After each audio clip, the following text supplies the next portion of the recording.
First of all, I would like to give the floor to Mr. Liu joining us virtually from Shanghai. He's also the vice chairman of CCIE, also a research fellow with the Research Institute of Finance and also a member of C40. His research focus is open macroeconomy, monetary policy, inflation, China's economic growth, etc. In social sciences, theory, and practice, he's published more than 20 journal papers and books. He's also been involved in many workshops and meetings with the president and the premier of China. So he will speak virtually. Thank you to the moderator, and it's a great pleasure to join you for this event, the annual conference. We're dealing with the topic of macroeconomic policy.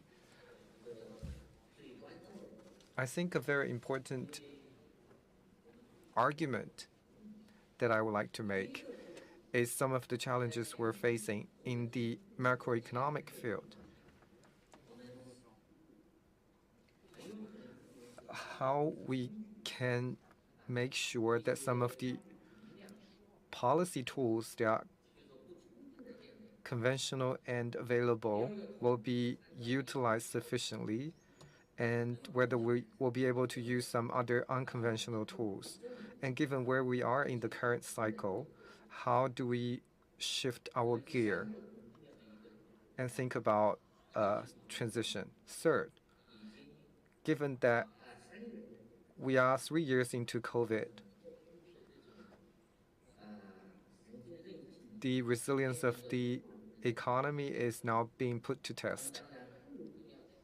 A more important discussion is after the 20th Party Congress. There is a hope that we'll be able to ride on the policy dividends of the 20th Party Congress, and we can start a new round of policy adjustments.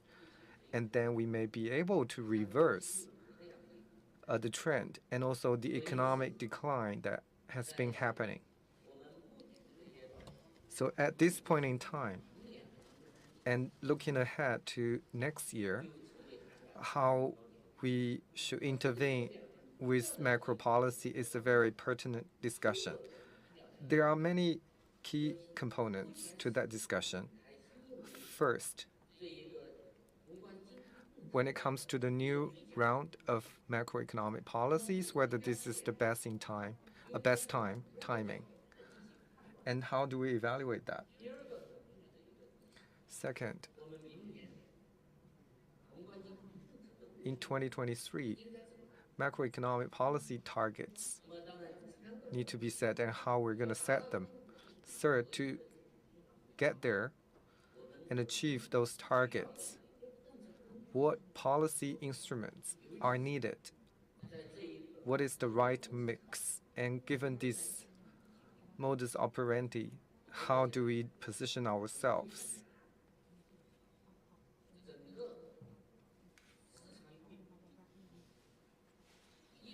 The market forecast also plays into this. In terms of policy choices, how do we reverse the declining sentiment? As a matter of fact, we understand if social economic order is not normalized anytime soon, more aggressive macro policy may be counterproductive. It may not help the Chinese economy to restore the normal track of growth, and it will put further pressure on the economy. The reason is very straightforward. If COVID lockdown is still a norm, or it's intensified even if we have very aggressive stimulus measures, but because we're still in an abnormal state, consumption may not rebound. And then the intended objective of the policy intervention will not be met. So when we think about the next round of policy interventions, we need to think about some of the uncertainties around policy, the policy of the next administration, and also we need to consider some of the difficulties, for example, with our fiscal budget, with the sluggish growth. We should try our best to restore some semblance of normalcy away from the abnormal situation of COVID lockdown. Then we'll be able to have those measures coming large doses. So economic stabilization may be the more apt immediate goal rather than aggressive stimulus.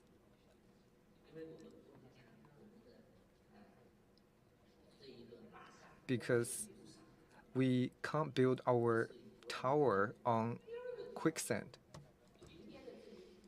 Second, speaking of the policy objectives for 2023, next year will be critical because we understand there will be external risks, for example, recessionary pressure, and then the balance sheet of the Chinese government may be less robust. So when it comes to the choice of policies, we may need to think about the possible volatilities. We want to normalize economic growth to make sure growth can meet its full potential. But we recognize there are realistic challenges. Based on our estimates, 3.4% GDP growth for this year, and for a 2-year average, 5% growth of GDP would be quite remarkable. By that estimate, next year we will have to hit 6% at least. But I would say there are some questions to ask about this type of estimate. The potential growth rate of GDP next year may not be trending between 5% and 6% as we are hoping for. Because as I said, we have to think about the secondary losses because of COVID lockdown, especially the disruptions to the supply chain and the manufacturing value chain, and the losses to total supply. Because when we were in a stable state, the supply situation would be very different. So that's one caveat. Second, whether we'll be able to quickly approach the potential trend line of growth. Our estimate is if COVID is still with us, no matter the policy we choose, we will have to face disruptions. And disruptions mainly occur on the supply side. So next year, if we were to approach the trend line, it's still a real possibility, but I think when it comes to target setting, we need to be more cautious. So our team is thinking about 4 to 5% target growth rate for next year. I think this will probably give us some policy latitude. And given that there will be downward correction of the world economy, we may maintain some level of resilience and flexibility with our macro policy, because I see a lot of consensus forecasts about growth next year. It's almost about 4.5%. And in China, it's lower than that. Therefore, A very important borderline next year is 4.5%. In our opinion, if next year our CPI or GDP parity indicator can reach 2%, if our economic growth rate can be 4.8%, next year our fiscal growth speed can reach around 9%. For future comprehensive recovery, we will be able to lay down a solid foundation. Considering various factors, we believe it will still take time for the economy to recover. By the end of this year, we can clarify the direction.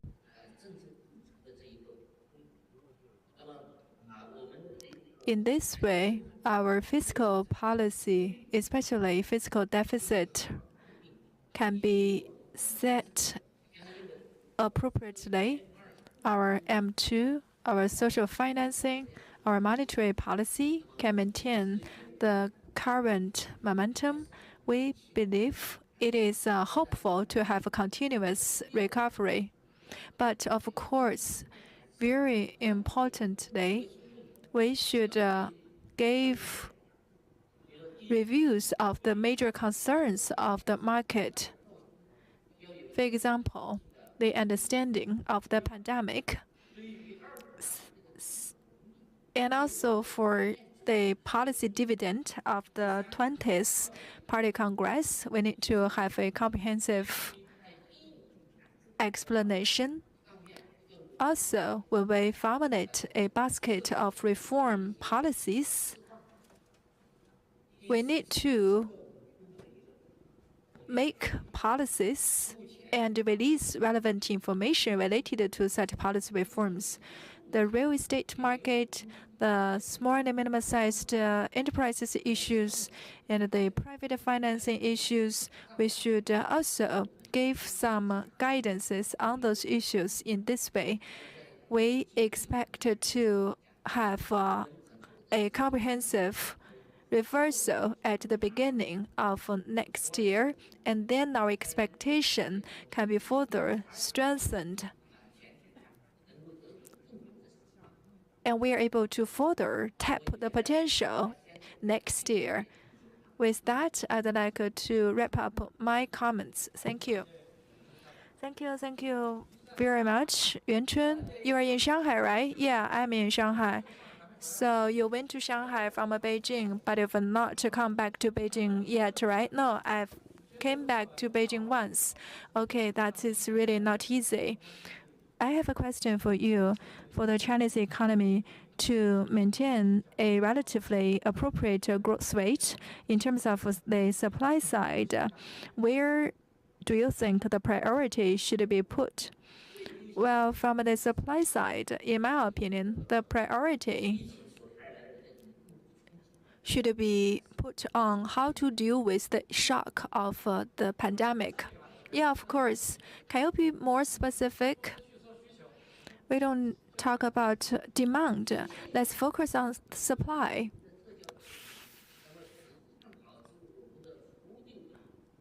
First of all, our service product supply is not normal because of the pandemic impact. Our flow of people and the flow of goods are still seriously impacted, especially the flow of people. So you can think about the psychological mindset of people, and the productivity of people will also be shocked negatively. Okay, thank you, Mr. Yuan Chun, very much. Please stay online.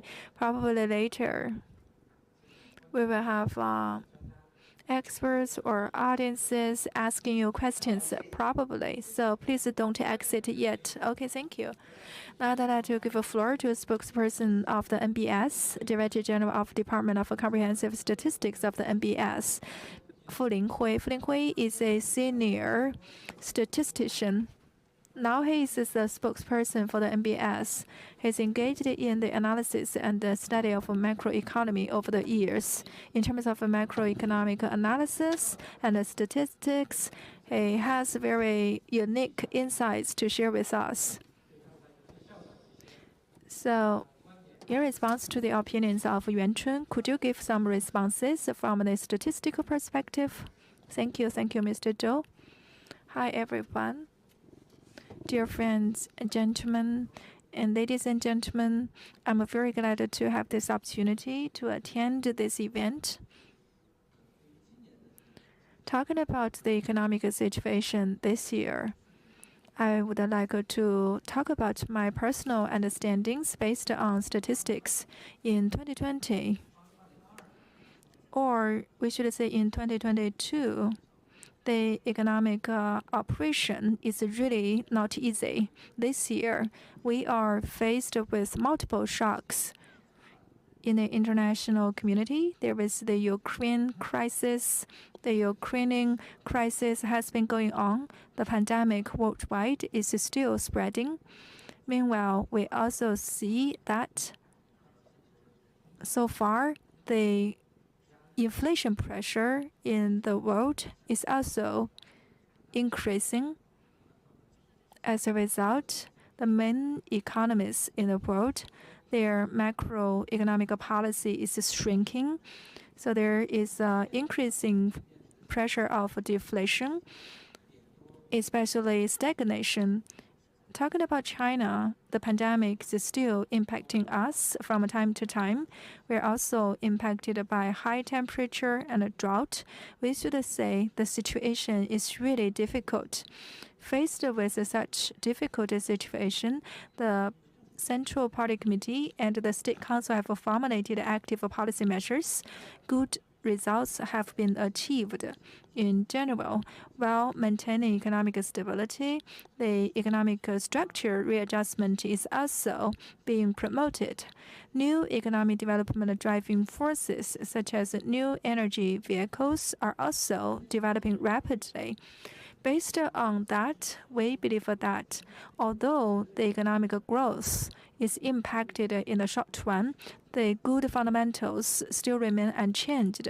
Meanwhile, the trend of high-quality development of the Chinese economy continues. To put it specifically, I think the following aspects are very important. This year, we have been strengthening the adjustment of the national economy. This year, based on the pandemic, in Q1, economic operation was pretty stable. In early Q2, because of the pandemic, the economic operation declined for a period of time. With the launch of policy measures to stabilize the economy in Q3, economic operation remained stable and started picking up. In the first 3 Qs, the growth was 3%, 0.5 percentage points higher than the same period of last year.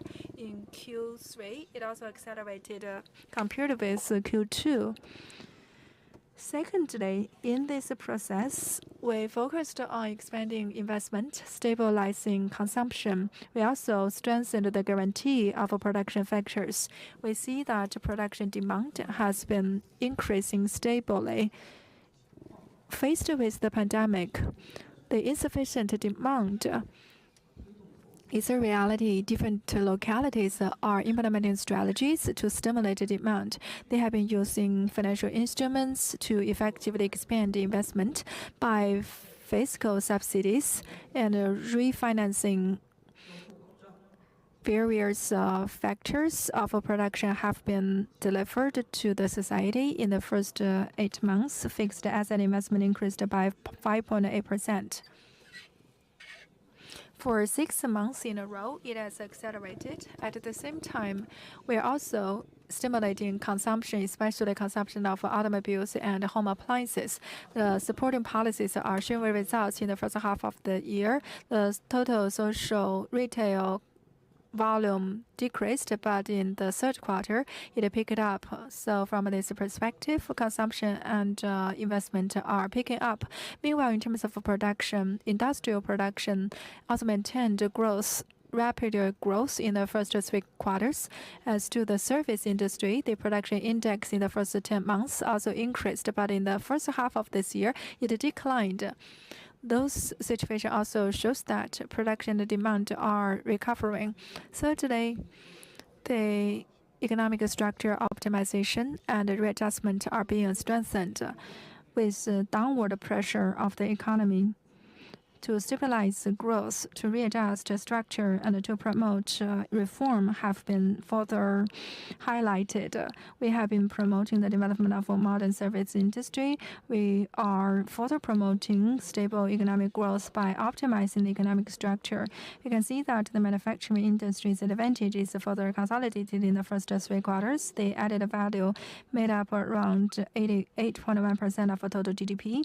Compared with the same period of last year, it increased by 0.5 percentage points. Modern service industry in the first 10 months, the financial industry, ITC, and software and information service industries, their production index outpaced that of the entire industrial index. We've also been promoting rural revitalization. We are implementing the regional coordinated development strategies. The regional coordination and rural and urban integrated development also achieved a major progress. The central and western regions' growth outpaced that of the eastern region, and in the rural and urban areas, the income disparity also decreased. Fourthly, we are further strengthening innovation. Development is becoming more dynamic.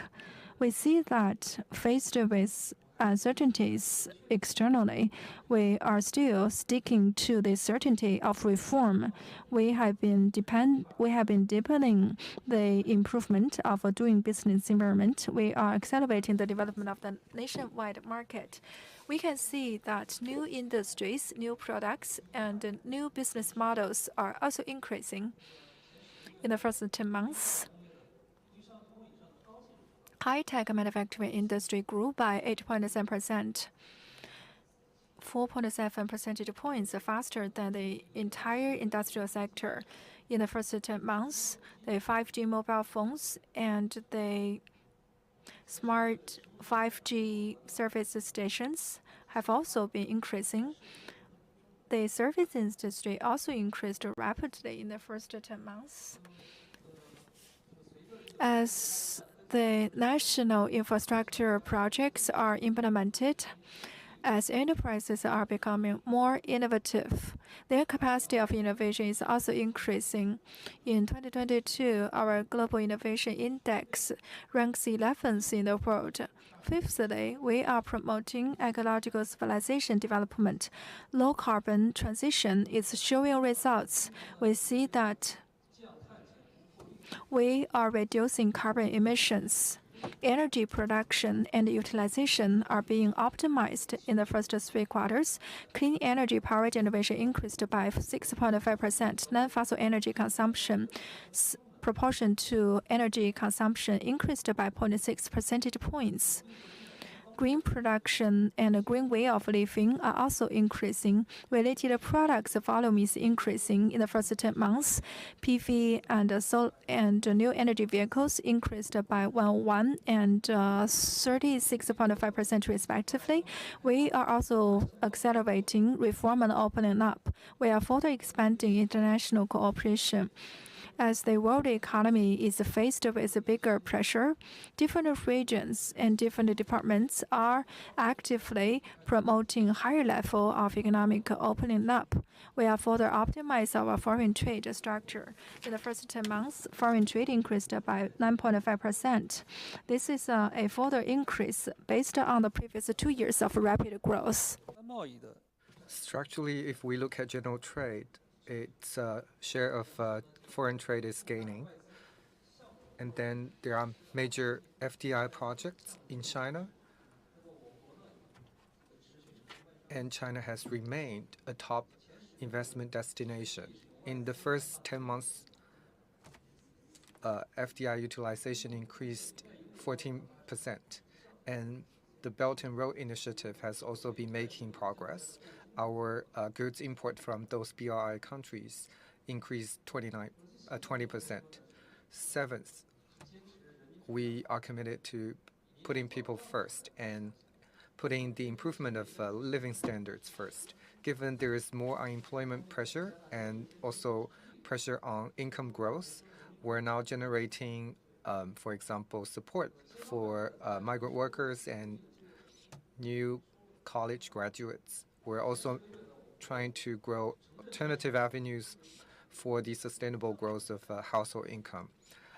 Income growth by 0.6 declined by 0.6%, and real income actually increased 2% compared with the first half of this year. Given the pressure of imported inflation, we're trying to improve supply, especially the supply of food and coal. We're also stimulating the production of oil and gas to maintain price stability. And for crops, we increased production by 100 million tons. And our autumn harvest has also been quite bumper.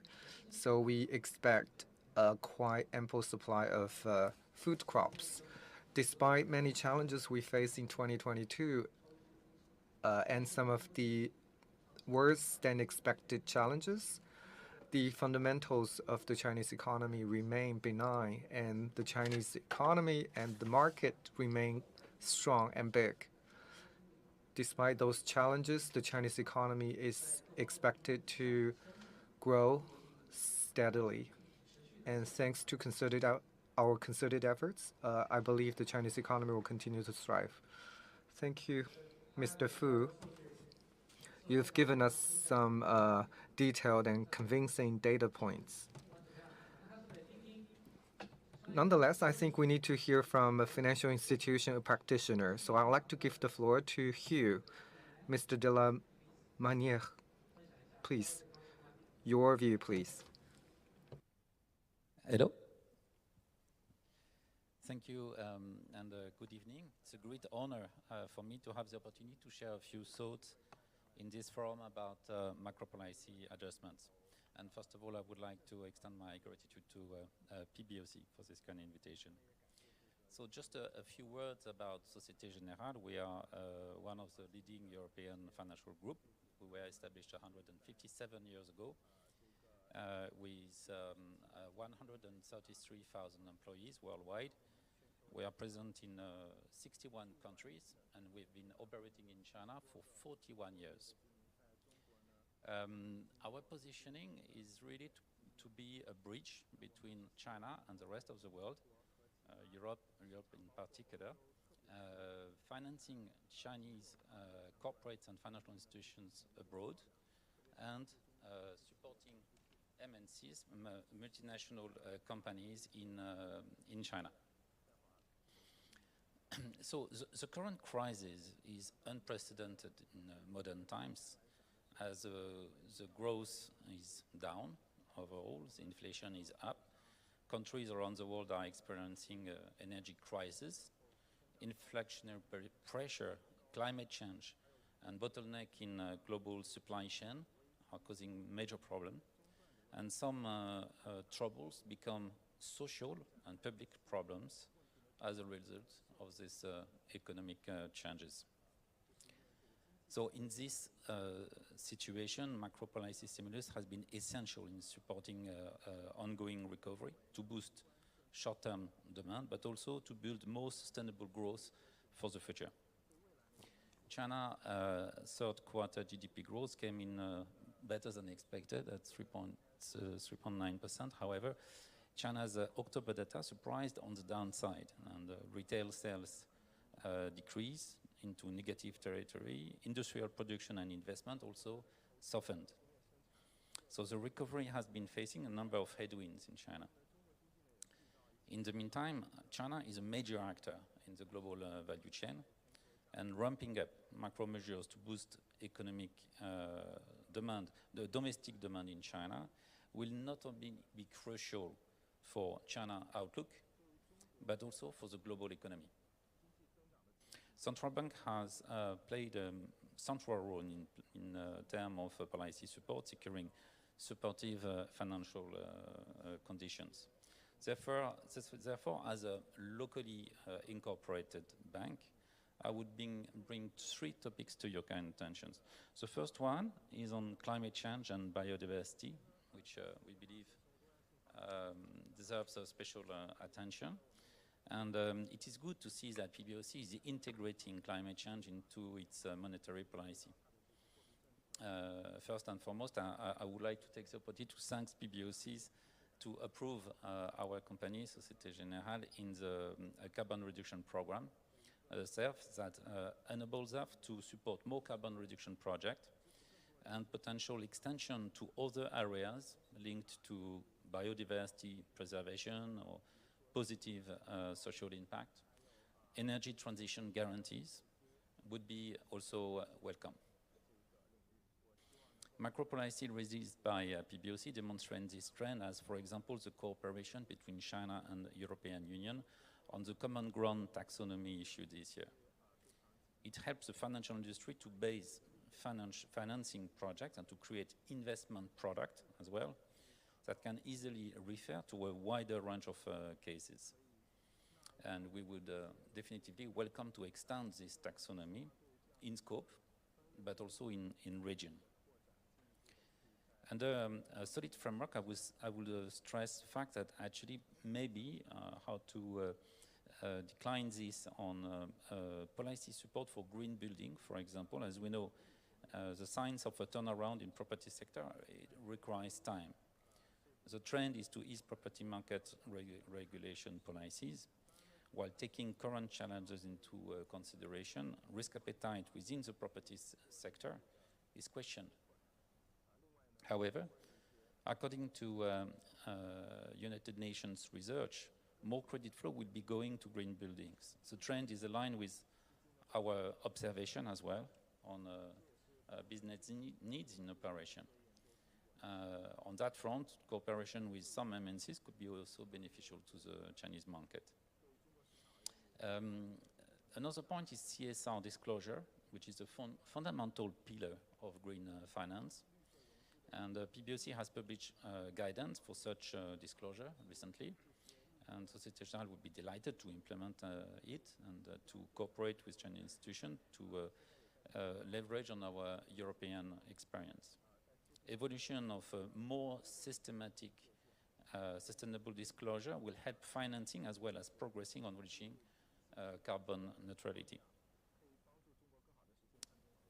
Gradually adopt and foster green growth. Some policies must be set more broadly speaking to ensure that environmental transition allows for economic growth and fair development. We also must be vigilant that climate change and biodiversity policies are not perceived from outside of China as potential protectionism.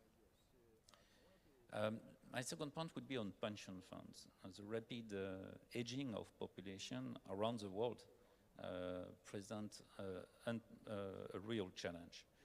You have a serious increase of the health costs. You have a labor force shortage in many countries.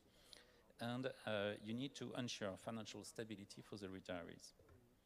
While China now faces the challenge as the speed of aging is even higher compared to Europe or the States, we believe that pension funds should balance the risk.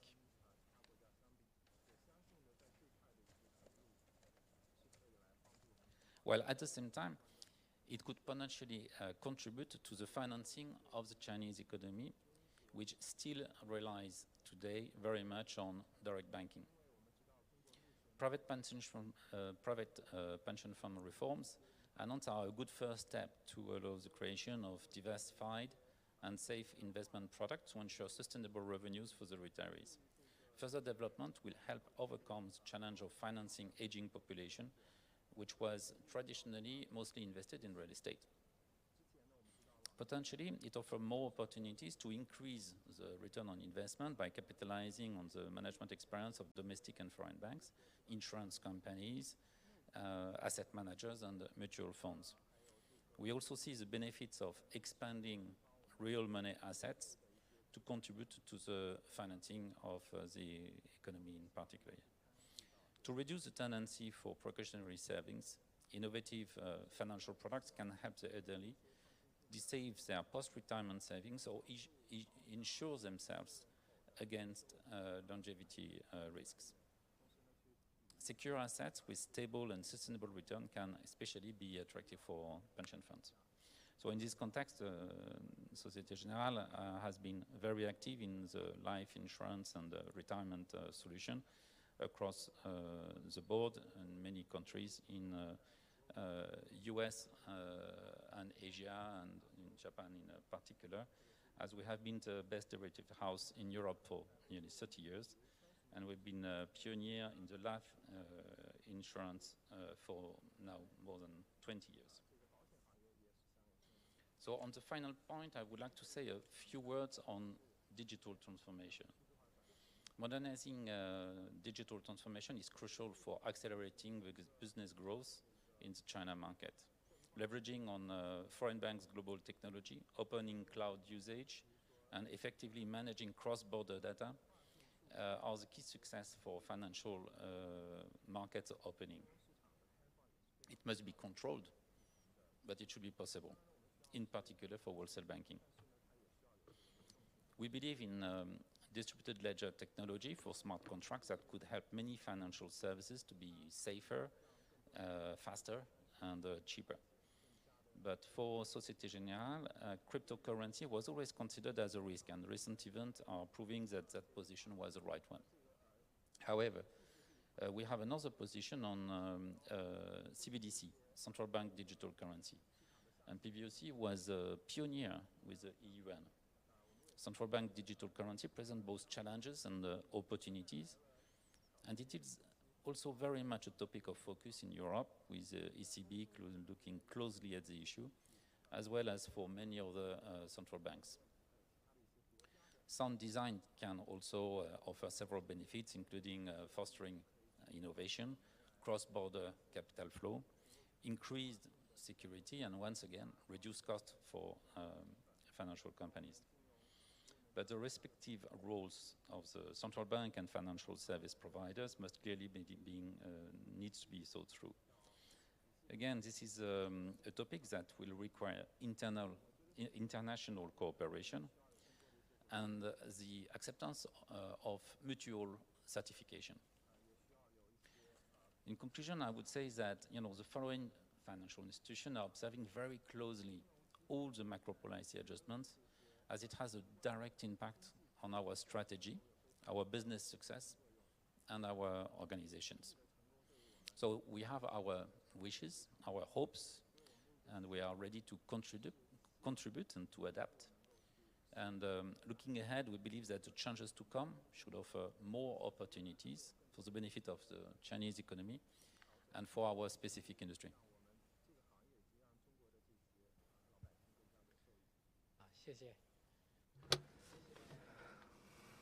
Thank you, Mr. de la Manière. You mentioned a lot of activities that are linked to your daily operation. Société Générale, but all of those questions are concerned about the macroeconomy. Yeah, about the supply side. Very excellent. So 我说他的很多 Many of your observations are based on your practice at Société Générale, but I think those are great additions to some of the supply side reforms that are being undertaken in China. Next, I would like to give the floor to Mr. Wang Weidong from CDB for his remarks.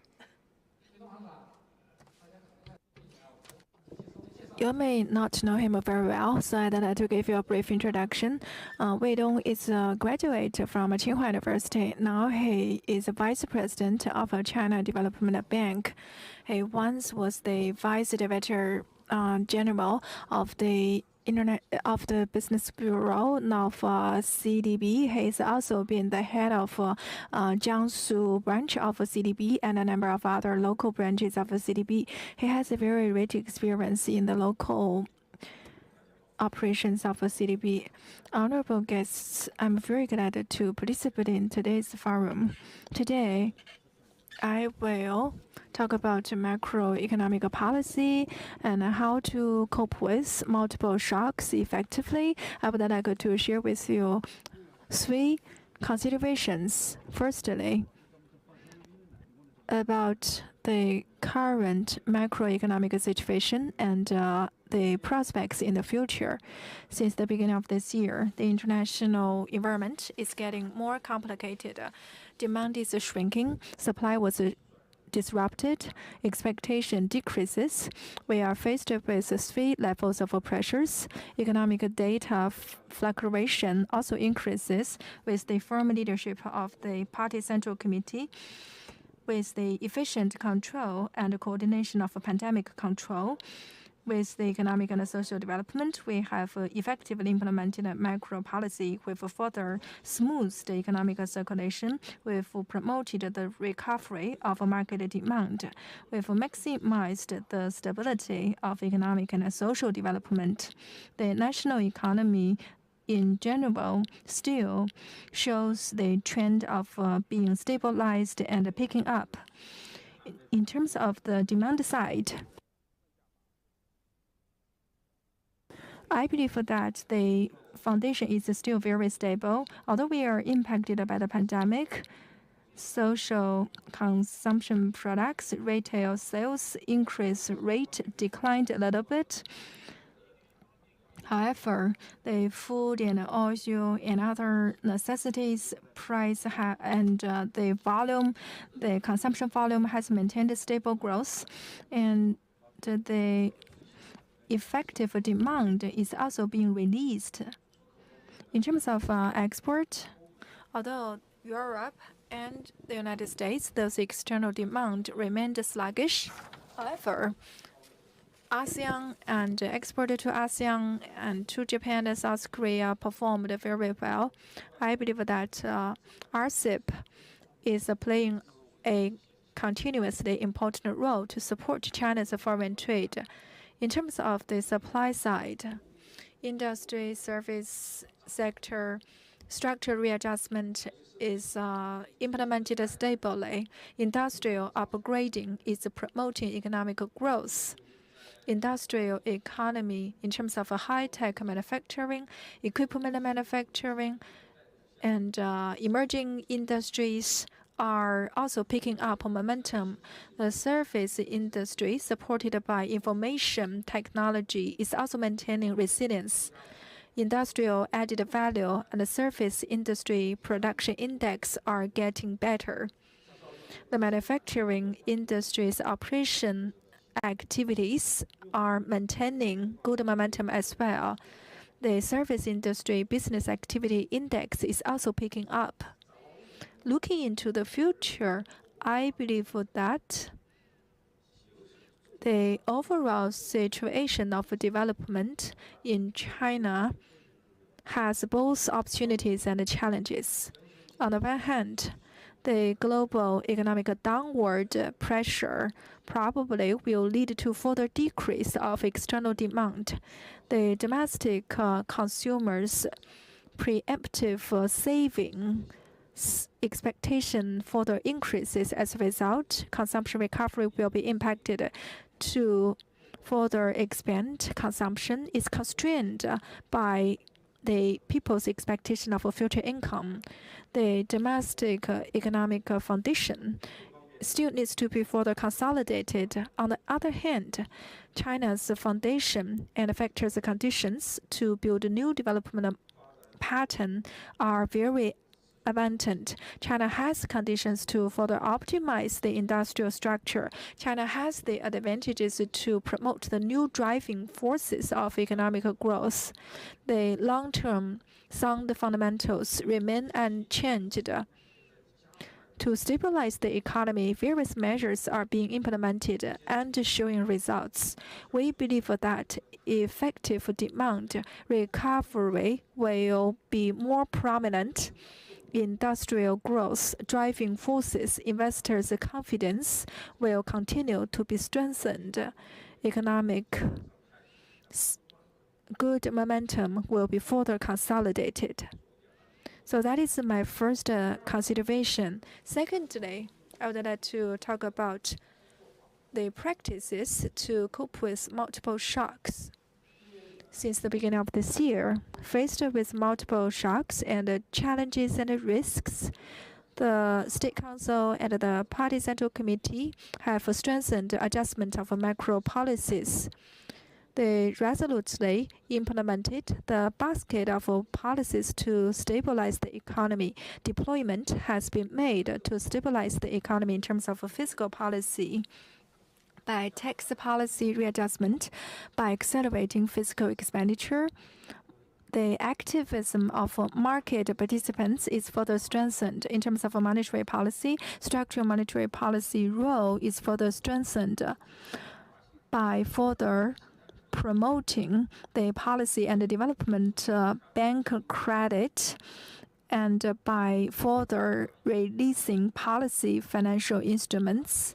Investment is stimulated effectively. In terms of industrial policy, policies have been made to stimulate consumption of automobiles. Food security has been maintained. We also maintain the stability of industrial chain and the supply chain. Rescues and the various policies to stabilize consumption and stimulating consumption has been formulated. Various measures have been taken, and as a result, the economic downward momentum of Q2 was reversed, and the market growth momentum is further consolidated. And as a result, in Q3, we're able to achieve positive economic growth, further faster economic growth. Actually, in the whole process of economic development, CDB has been using our advantages of long-term and large-size capital. In critical moments, we have been using development instruments, especially their role of counter-cyclical readjustment. We have been serving the people by our financial services. On the one hand, we have readjusted our credit line, especially for 100 billion into infrastructure projects. We have been also increasing the stability of credit.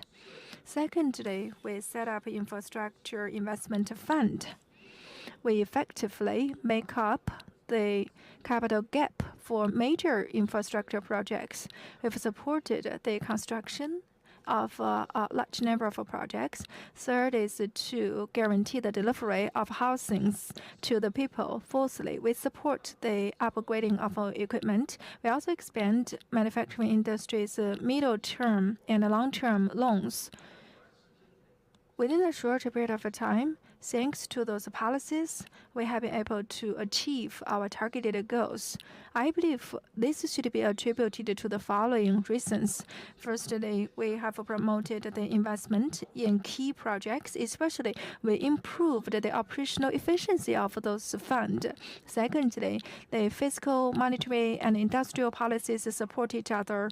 We have established a very great synergy of those three policies. Thirdly, in addition to policy and development instruments, the PPC has also established equipment upgrading special fund and a number of other structural monetary instruments. As a result, in key areas for the weak links, especially for the sectors which are impacted by the pandemic, financial support for them has been strengthened. Fourthly, in my opinion, China does not implement those abnormal monetary policies such as QE, but coordinate midterm and long-term. We follow market rules to implement current-based and long-term forward-looking monetary policy. We will not overdraft the future. As a result, we maintain price level stability, and we have effectively promoted the stable growth of the Chinese economy. The third aspect is about how to further increase financial services for the real sector in the next 5 years. Those would be the critical years for China to comprehensively build the socialist modernized country to maintain stable growth of the macroeconomy. And the continuous growth of the macroeconomy is very critical for us to build the socialist country. According to the report of the 20th National Congress of the CPC, we need to stimulate domestic demand. We also need to deepen supply-side reforms. We need to combine them together effectively. Based on the domestic and international environment, the CPC has made a very critical policy deployment in order to cope with the multiple shocks, in order to further promote the growth potential. This has been very critical development. We need to further promote a high-quality development. We need to identify how to further promote a high-quality growth. The macro policy, cross-cycle and counter-cyclical readjustment should be made. We need to strengthen the dual cycles, both at home and internationally. In this way, we're able to enhance the resilience of the Chinese economy to cope with shocks. We know that finance is the bloodline of the real economy. Finance serves the real sector in the new issue, in a new journey. It is a very important topic of the financial work. So in my opinion, in the next stage, we need to further strengthen the support of financial services for the real economy. The CDB in the future will continue to play our own dual role. We will further implement the spirit of the 20th National Congress of the CPC. We will further deepen the supply-side reform of the finance. We will further make our own contributions as a development banking institute. We will further increase the credit provision. We will maintain stable growth of the size of credit. Secondly, we will make full use of the role of development instruments. We will further strengthen support for key sectors to stimulate demand effectively. Thirdly, we will continue to optimize the financial supply. We will continue to support the manufacturing industry, technological innovation, small and micro businesses, green development, and opening up. Fourthly, we will stick to market-oriented principles. We will coordinate the stable growth of credit, as well as the prevention and control of financial risks. With that, I'd like to conclude my talks. Thank you very much. Thank you, Mr. Wang, very much. I don't know whether you've noticed or not, when a commercial bank's senior expert and when a policy bank senior expert sit together to discuss this topic, their perspectives are different. Of course, there is a clear commonality as well. Both of them focus on the topic of actively dealing with multiple shocks in the Chinese economy. To deal with multiple shocks, how can we make efforts at the supply side to increase the resilience of the Chinese economy? But one is from a commercial bank, one is from a policy or development bank. So we can see that based on the market rules, but of course, development bank also focuses on market rules, but we can also hear more focus on responsibilities. But to some extent, they also have strong commonalities. Both of the two banks also, in terms of supply side topics such as small and minimum-sized enterprises, technology innovation, green transition, as well as international cooperation, both of them are supportive for them. So I feel that to put you together is really interesting. Thank you, Mr. Wang, very much. Now I'd like to give the floor to Deborah Lyer from Paulson Institute. Deborah, you must know her very well. She's the vice chairman and the executive director of the Paulson Institute. 很多领域 Deborah works at the PI for many years, and she was the deputy to Hank Paulson. She co-founded the Strategic Economic Dialogue between China and the U.S. when she was in the administration. Due to COVID restrictions, she's not able to join us, but she's recorded a video message. It's a pleasure to join the Beijing Financial Street Forum, one of the most important financial conferences in China. Many thanks for hosting this event to highlight the important financial issues facing the globe today and to explore potential solutions. Many thanks to the People's Bank of China for inviting the Paulson Institute to join, and specifically, I appreciate Governor Xuan, and thanks to our excellent moderator, Mr. Zhou. My name is Deborah Lair. I'm the Vice Chairman and Executive Director of the Paulson Institute. On behalf of our chairman, Hank Paulson, we're pleased to be participating today. Over the past 2 weeks, I've been traveling around the Middle East, Asia, and the United Kingdom. It's clear we are facing a troubled world. The past few years have been filled with unanticipated shocks, social, personal, and economic impacts due to COVID, the impact of Russia's invasion on food supplies and energy, challenged supply chains, the inability or unwillingness of countries to meet their climate change obligations, including the dramatic loss of species on our planet. There are many experienced financial experts on this panel to talk about the macroeconomic impacts of these shocks. So having just returned from COP27 in Sharm el-Sheikh, and with the announcement of the creation of a fund to focus on loss and damage, I thought that one of the biggest shocks to our ecosystem, a silent killer, the staggering loss of biodiversity, is something that I would focus on today. We're in the midst of one of the greatest extinction events Earth has ever experienced, and the first to be driven by humans. I often hear that we must deal with climate crisis first, and then we'll tackle the biodiversity loss. That would be a mistake, and there isn't time. Well-intentioned policies to tackle climate change could, if not well planned, exacerbate biodiversity loss. Think of the footprint of a wind or solar farm, if not placed appropriately, that could destroy natural habitat. And of course, biodiversity loss weakens our resilience to climate change.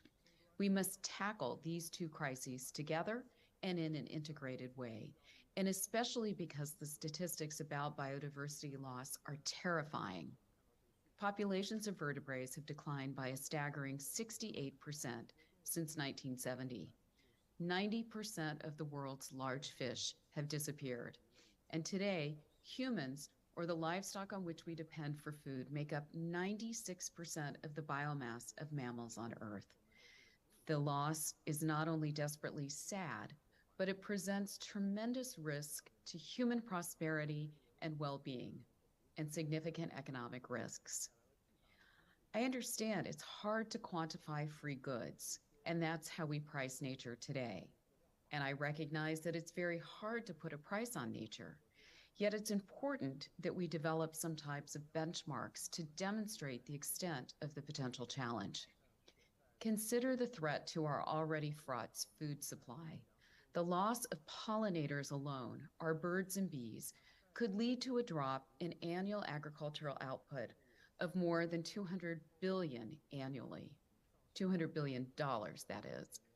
And in the non-food crops, such as alfalfa, the main feed for cattle, and the impact rises to more than $500 billion a year. If we use standard financial valuation techniques to calculate the value of this asset, just the tiny bee, it has a capital value of close to $14 trillion. To put that in context, It's equal to almost 75% of the US national income. Deforestation is another major threat to biodiversity. Many of you attending are familiar with recent research that has argued for a value as high as $600 per ton for carbon captured. Based on that estimate, the implied value of our forests for their carbon sequestration role alone is well over 100 trillion US dollars. But this is like valuing a microchip based on its silicon. The value is actually much higher.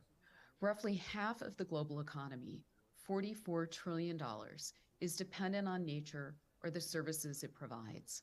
Such estimates are helpful for demonstrating the scale of our reliance, but of course, ultimately, all economic activity depends on having clean air to breathe, clean water to drink, and a habitable climate.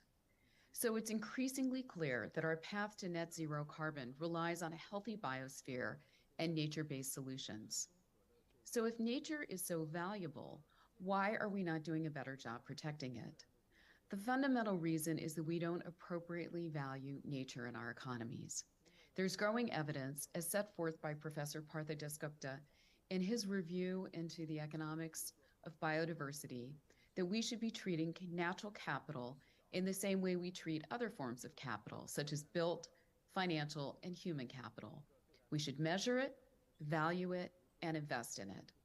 However, the current inability of our financial systems in valuing nature means that instead we are overexploiting it, resulting in its depreciation.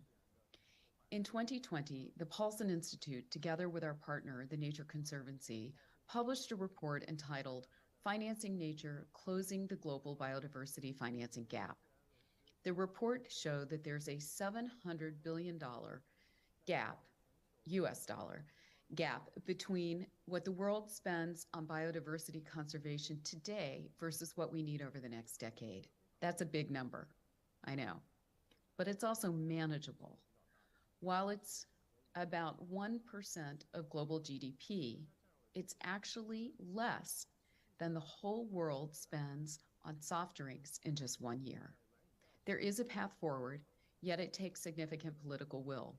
Fortunately, we're seeing elements of this through the good work that's being done with the United Kingdom when they hosted the G7 and COP26, Egypt in the just recently hosted COP27, and certainly by China in its leadership at the CGTN COP. The most enlightening finding from the Paulson Institute's Financing Nature report is that we can significantly reduce the size of the gap by addressing just two major issues. First, we must stop subsidizing bad behaviors. Consider that annual subsidies for activities that harm biodiversity, such as $400 billion for dirty energy consumption, are at least twice the annual capital flows towards biodiversity conservation. Here, governments must begin the politically fraught process of diverting public funds away from environmentally harmful activities and towards those that protect and sustain and manage nature. This one step alone could help close the funding gap by up to half. Second, we must integrate biodiversity risk management into financial decision-making. It's essential that we steer trillions of planned public and private sector investments away from projects that do harm to nature towards projects that protect and restore nature. If we can reform harmful subsidies and integrate biodiversity risk into investment, we'll go a long way towards closing the global biodiversity financing gap without the need for new money, and that's a very important point. Even still, public sector funds alone can't cover the costs necessary. Private sector monies will be required. It's not an easy task to create financial assets out of birds, bees, and trees, but to realize the potential of private sector investment in nature, governments must put in place the right incentives and the regulatory frameworks to make it happen. However, recognizing that these changes won't happen overnight, it's vital we explore sources of new financing or expansion of existing financing for nature. The economic arguments for protecting nature are compelling, yet there's an overwhelming case for preserving nature for its own sake. Nature is the greatest source of beauty, inspiring innovation and intellectual interest. Indeed, of everything that is good about life. In that sense, it's priceless. I wish you all a successful and productive event today, and I look forward to seeing the outcomes of your discussions. I hope that next year I can join you in person. Thank you very much.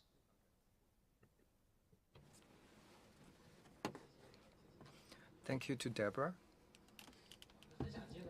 I actually want to speak on her note because last week at the G20 summit in Bali, we passed a working group proposal co-chaired by China and the U.S. that's about 2022 financial sustainability report, and there is a report about transition to green finance. That is remarkable because in 2016 at the G20 summit in Hangzhou, we presented this green finance report to the meeting, and that garnered strong international support. In this last G20 summit, we submitted the sustainable finance report, especially financing for transition. I think largely we've received the recognition of the international community and also the consensus. That's truly a remarkable feat, and I want to mention that biodiversity and financing for green transition, climate risk adaptation, it's about using the market, using valuation, the pricing to externalize the internal forces. I think the market itself is really important. It's encouraging that the international community is now recognizing the value of this work, and there's more cooperation going into that. Second, I think technological advances will help mankind to define property rights so that we can make externalities tradable and measurable. And using market instruments, we could create a market for financial institutions to support the transition. I think that has also been making progress as an effort. In that sense, the financial market and the financial services sector, and also the fundamental theories of economics and finance are helping this endeavor that is advocated by Deborah. So driving green transition, biodiversity conservation, protection of nature, and climate risk response. I do have a question, and I would like to direct the question to Hugh. We recognize that the European Parliament and the EC have passed some directives or some bill last year and this year, cross-border adjustment, the CBAM mechanism. So the carbon border adjustment mechanism. There's been some similar bill on the U.S. side. We understand that this is motivated by the idea of using the carbon trading scheme to incorporate the cost of decarbonization into the business model. And there are, different approaches to that. Europe believes, overall in Europe, many goods should incorporate the cost of decarbonization. They're already a given, but in China, the cost of decarbonization is not as included. If CBAM is implemented, big shocks, especially between developed countries and developing countries. 所以呢，我在想呢。So I've been thinking, we'll be facing this challenge pretty soon. Many developing countries will be facing this CBAM. So what's your take on CBAM? So your view, please. Yeah, thank you. Clearly, I think it's one of the tools that could be used in order to have an impact, actually, on the way we do think on the financing. For each financing we are doing, we need to make sure that actually all the aspects are taken in account, and in particular, if there is a carbon tax, that would be definitively a natural incentive for financial institutions to direct financing where it's cheaper, meaning where there is no carbon tax or even a positive credit. So the principle, unfortunately, I believe, cannot work only in one particular region, and should work in more largest economies for it to work efficiently. I think that there are some tests in the past in Europe in that direction with the tradable carbon credit. The same is happening here in China as well, with some projects in Shanghai and Shenzhen. It's something that is a bit at the starting level in China. But if you are a commercial bank like us, and you look at every single project that we have to finance, in my view, it's not enough. And most probably, the techniques that should be used are to have full transparency and the possibility to evaluate on a normative basis the real impact you have every time you do a financing. Just by having the information is the first challenge, meaning that today nobody really agrees across the board, and we have our own methodology. As mentioned by Deborah, it's not just on carbon credit, but it's also in terms of biodiversity impact. And we would finance one particular project only if there is some funds put on the side on some restoration, for example, of biodiversity potential negative impact, or else we would not finance it. This kind of principles, I think, should be normalized with all finance companies in order to facilitate the fact that the behavior of the entire economy would integrate those elements systematically for every single financing project. So just this carbon credit, for me, it's one tool, but it's definitely not enough in order to have a real fast impact. If I may, I just would like to say a word on the transition finance point that was discussed during G20, which is very interesting, which is a real challenge and potentially have a real impact. But this cannot happen just from a commercial bank point of view. You need absolutely to have the support from other state financial institutions or governments.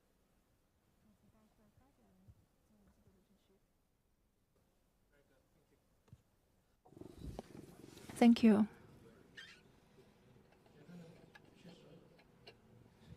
Yeah, I believe indeed being transition financing or CBAM, they deserve our attention. They deserve our further discussions. Now, I would like to ask the audience whether you have questions or not to our panelists here. Do you have any question or do you have any comment?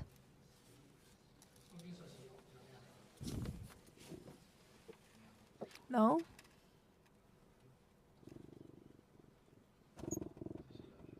Okay. Could you raise your hand if you have a question?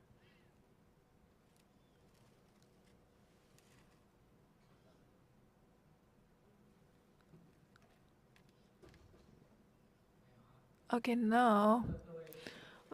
In this way, our panelists on the stage, do you have a further opinions to explain? Further comments?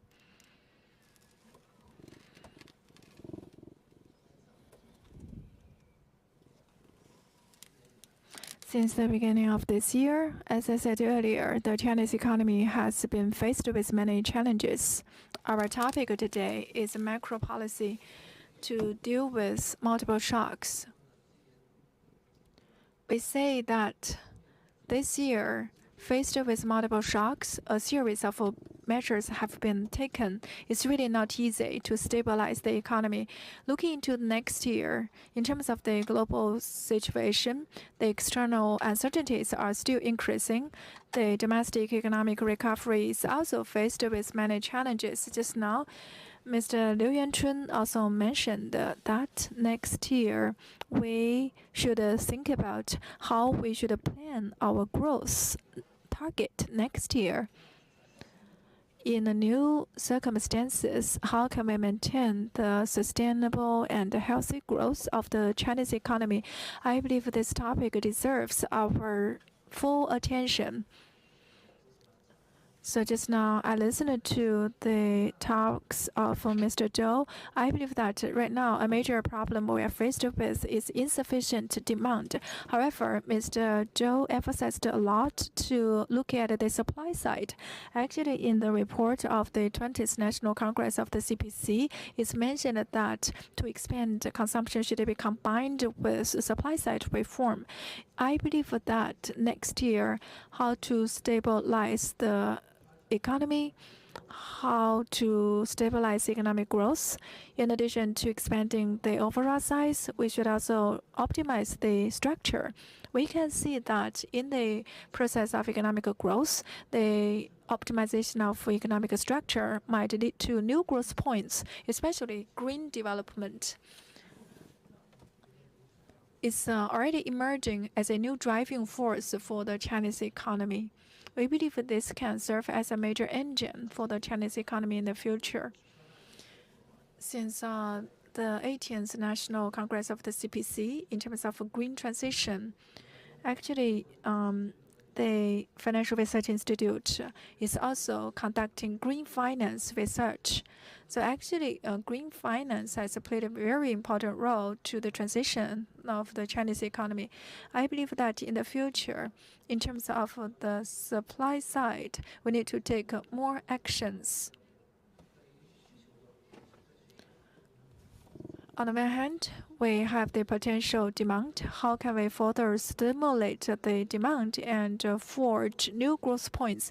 Actually, even during the pandemic of the past 2 years, I've also seen new growth points. For example, the online and offline integration. This is also an adaptation to the new reality. So in my opinion, in the future, although the Chinese economy is faced with the challenges, we need to be aware of the opportunities as well. The world economy is driven by world technological progress as well. So to us, we need to adapt to such changes and find the new growth points.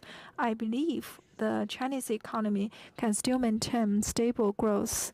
We are able to achieve a high-quality growth. Thank you. Thank you, Mr. Fu, very much. Yeah, Mr. Fu really is a spokesperson style. So, but at least I echo his talks very much. During Yuan Chun's speech, I asked him for the economy next year, if you give a #1 priority. Just now, I emphasized it should be the supply side instead of demand side. Because I also said earlier in many occasions that I am a long-term optimist. Chinese economy is very big. The market is big. The population is big. The demand is big. However, we should carefully consider how to conduct the supply side reform. How can we really meet such diversified demand? If we can really effectively meet such diversified demand, being government agencies or the financial sector, I believe long-term optimism is well-founded. The Chinese economic resilience is very robust. To maintain long-term growth, we'll have a very solid foundation. With that, we come to almost the end of our event tonight. Before we end, do you have any question? Let me see whether we have further questions or not. Well, if no, I'd like to wrap up our session. Thank you very much for all the speakers. I'd also like to thank all the audiences still sitting here. Thank you very much.